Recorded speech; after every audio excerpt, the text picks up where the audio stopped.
Hey,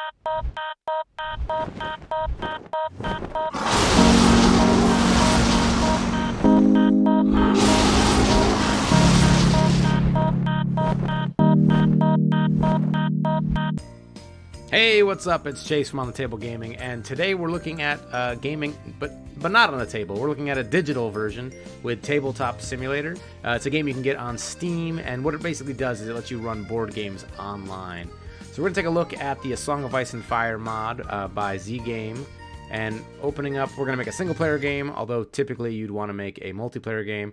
And we're going to go down to the A Song of Ice and Fire tabletop miniature game mod. You can see that it's got the art book cover, so that's really key. There are a few of these mods. This is the one you want. We're going to load it up, and you can see it's populating right now. We got over 150 assets in here. And right off the bat, you're seeing stuff that should look familiar. We've got your range rulers, your board. We've got some movement trays on the side here. We're apparently out in some field in the middle of nowhere.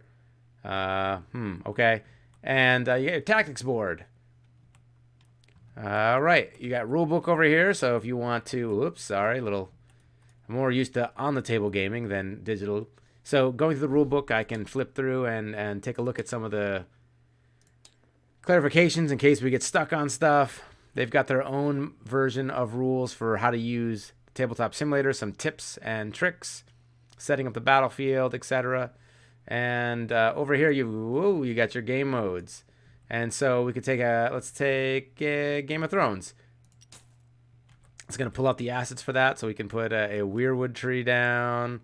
We'll get a corpse pile. We can move these guys out of the way. Spike barricades, stakes, sorry. We got all sorts of cool things there. And if you don't want them, put them all away. Over here, we've got your armies.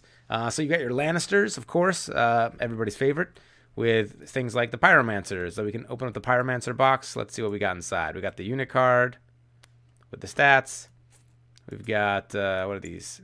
Some 3D Pyromancers. Or if you want the old school versions like these. So a lot of cool options here. We've also got the Night's Watch. No Scorpion builder crew yet. This is the build from February 3rd, 2019. We've got your Boltons and the Blackguard, which aren't released yet. And it says, warning, it's confirmed that this unit's stats shall change upon official release. Select with caution. So you could run some hypothetical lists while you're playing. You've also got your Starks, Kragman Trackers. Ooh, they've already got these in the game. Cool. So with our Warden, you can see the stats here. And then, of course, you got your Free Folk. So this is a great way to test out some builds that maybe you don't have the miniatures for yet that you're looking to get. You want to see, man, do I really want to get 6 unit of trackers? Do I want to get 5 sworn swords? What's the builds I want to have here? And so say we wanted to, put some stuff on the table. We get our unit tray. Where'd that Pyromancer go? I guess I would fill the tray up here before I played, huh? But I'm down to my last Pyromancer. And let's see, is he in there? So then, I can lift the tray up. I can rotate it. I can pivot it. Oops. Sorry. I don't know what I'm doing. So I can pivot. Well, some things. There we go. So you can move things around. It's not that this is not complete. It's just that I'm doing it wrong.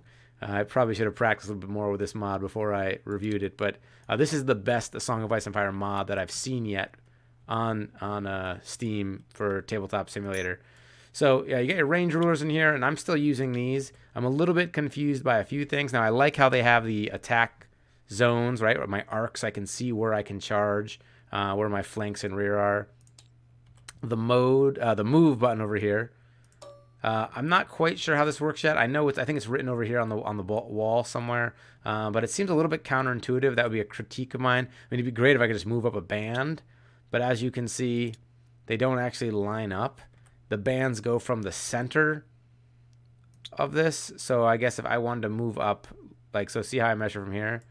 So what would that do? That would essentially add 2? I don't know. So 8 lines up perfectly there, but if I do this, 8's just passed. So, I don't know. There's a few things you have to look into before you get going with this. If you're watching Z Game, the guy who created this, maybe think about making the movements a lot simpler. That would be awesome if you could just click and drag it right to where you want to be. Or better yet, if you could click it and have this like pop out. So you could just slide it down there and then you click done move and the ruler pops back in. Just some quality of life elements. But I think this is a great way to get some games in. And if you're interested, let me know what you think. And if we could maybe even host an on-the-table gaming tournament, an online tournament, and maybe give out some prize support, get people playing this game, practicing more so that when you go into things like Adepticon or Gen Con or the CMON Games Expo, you'll be ready to bring your A game down. So that's it. This is a quick video, and for all those instances, we're all about on-the-table gaming, but in all those instances where you can't, here's another alternative. But regardless, we hope you get your miniatures, virtually or in the real world, on the table.